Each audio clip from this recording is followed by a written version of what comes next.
Dear viewers, welcome back. This is the part 2 of the case study number 1 on the wrinkle free fabric.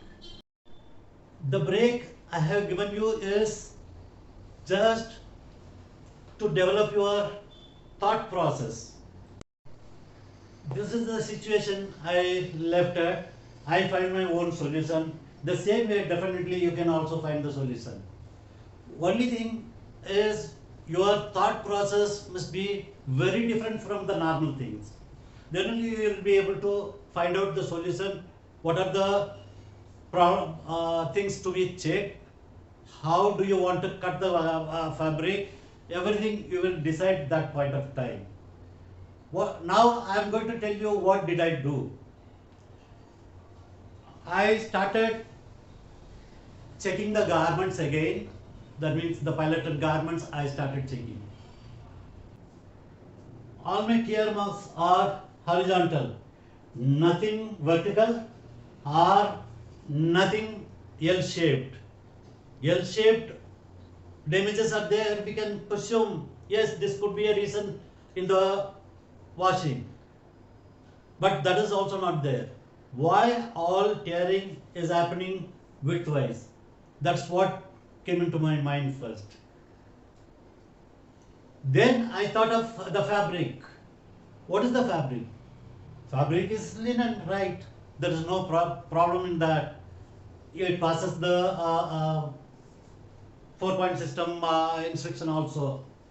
But the special treatment what is given there, that is wrinkle-free treatment, is given on the fabric. That could be a reason. That's what I thought. So to finalize whether that is the reason, what I did is I started checking the fabric, 20 rolls of fabric, I started checking it.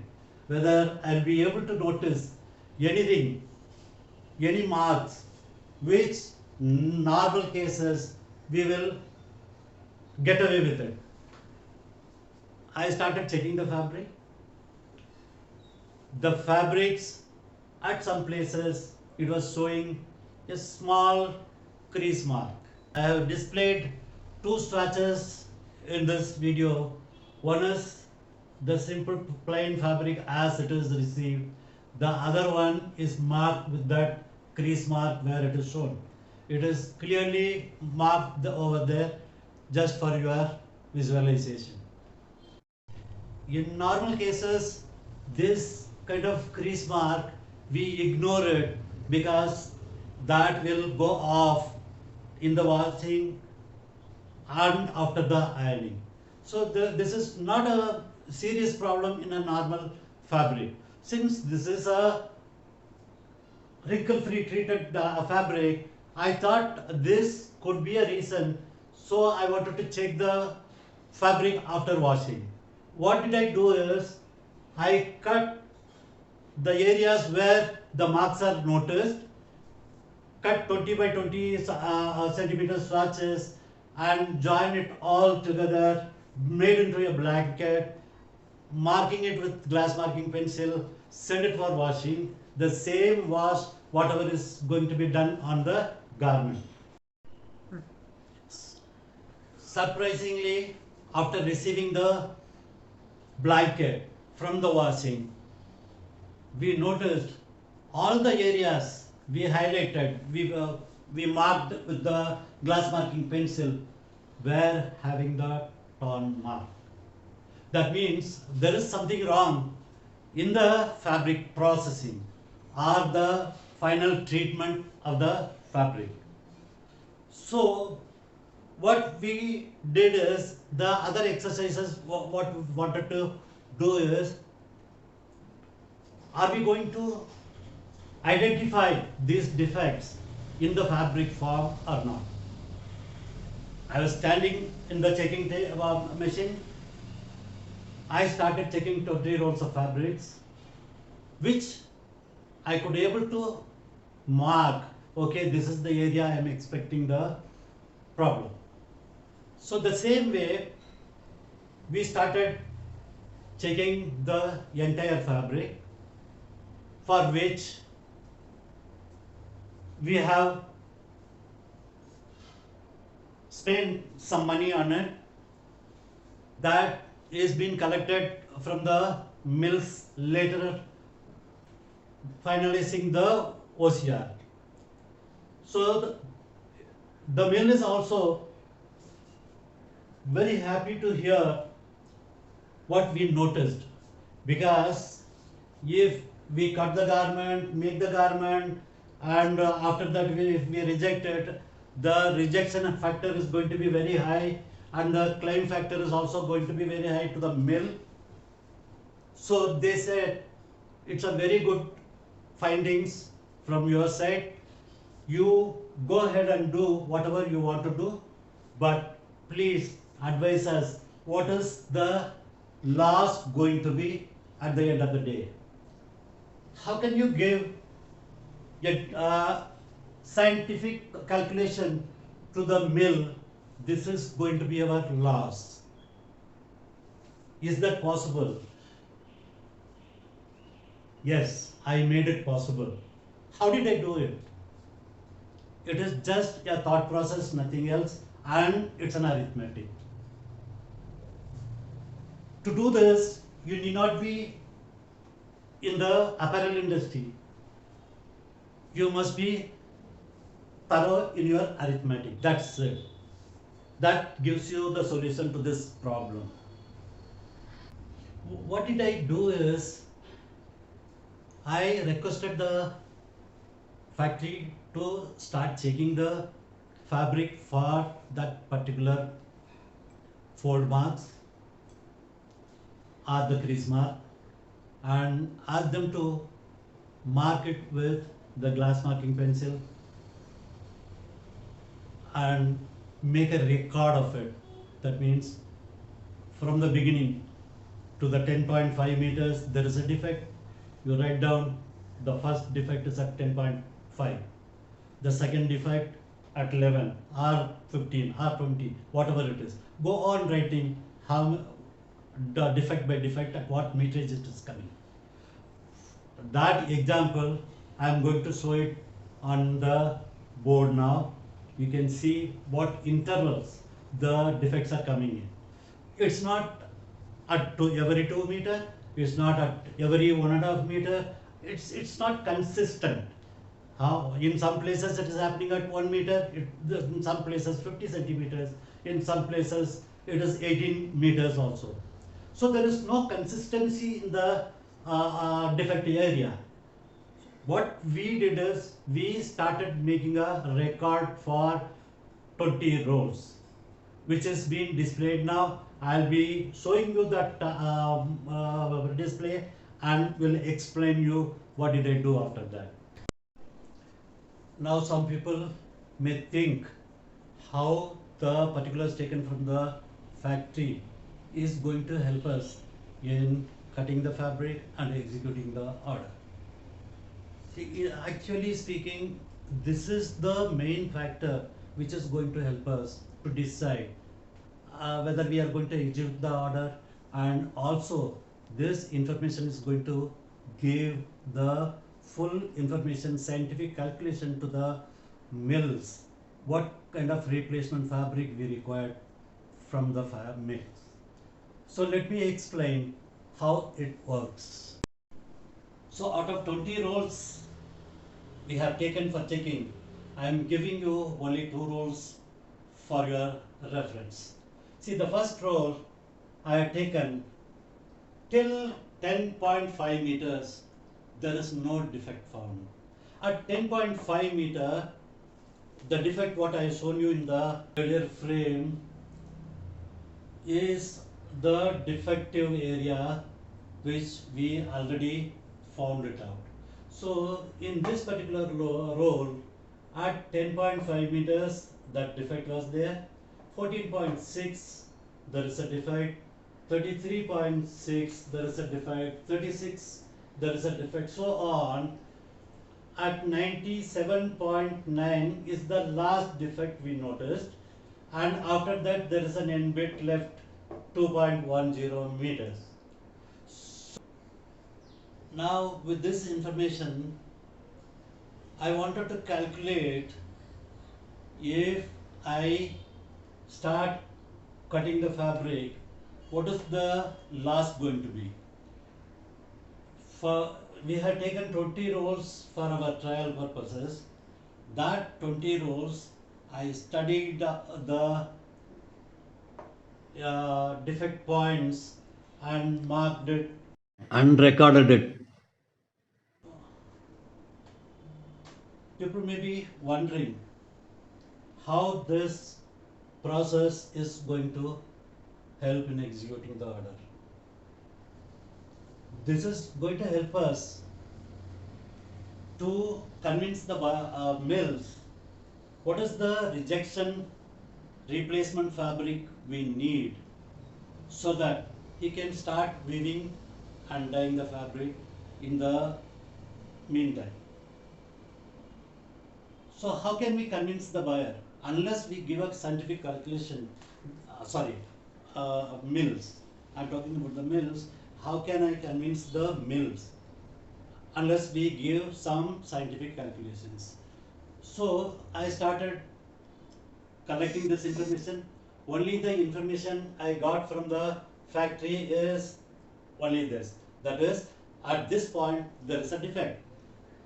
The same way in the second roll also, the same thing, whatever is written in the green, that is showing at this point the defect is coming up. So I had done only the arithmetic calculations for those 20 rolls. What did I do is, at this point it is coming.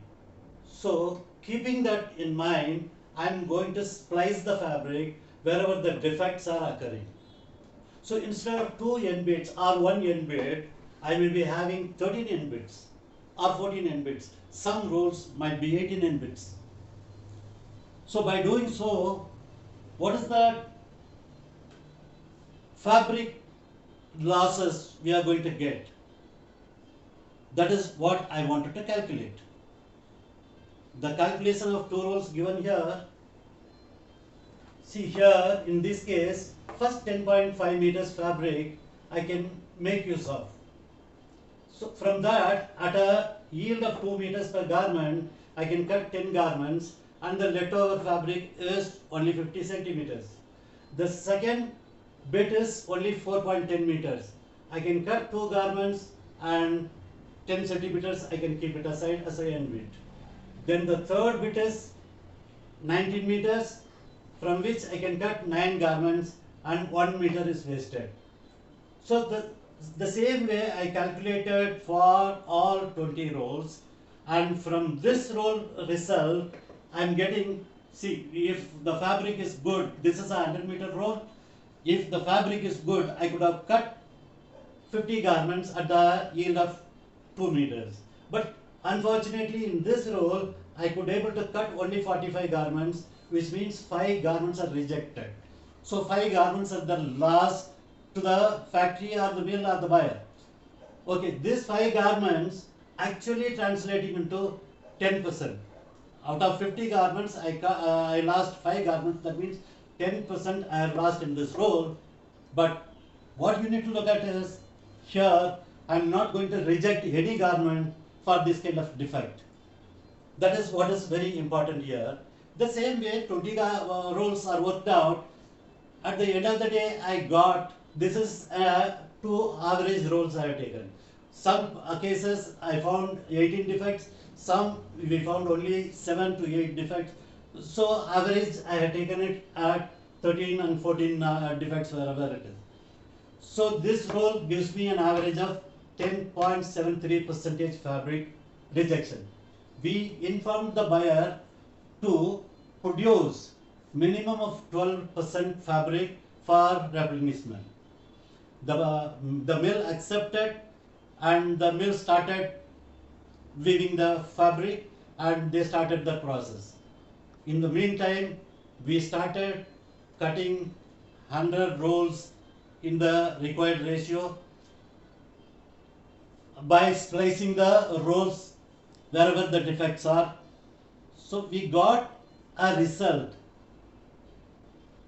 The garments cut, whatever is cut, is not going into rejection for any fabric defects. If at all any problem is there, that is only the repairs the manufacturing defects. Otherwise, there is no problem in the garment. Here the process is little tedious, but the loss is very less. We are doing a favor to the mill by reducing the losses. We are not going to be liable for unused trims. So our slot for the production is not lost. The buyer is going to get 100% goods at the given ratio. These are the advantages we have. So we started splicing and put the layer roll by roll, for which we have taken it up mill and they are ready to bear the labor charges for doing this kind of tedious exercise. Also, we would like to know what is the reason for that tear. So we call the mills, we had a discussion, this is what is happening and why this is happening. Their simple answer is, we haven't faced this kind of problems in the past, but this is an eye opener to us. We will make sure we will not allow the fabric on the pallets in a big volumes. That means they admitted after the resin furnace is done, the fabric whichever is coming out are piled up on the pallets in a big volume.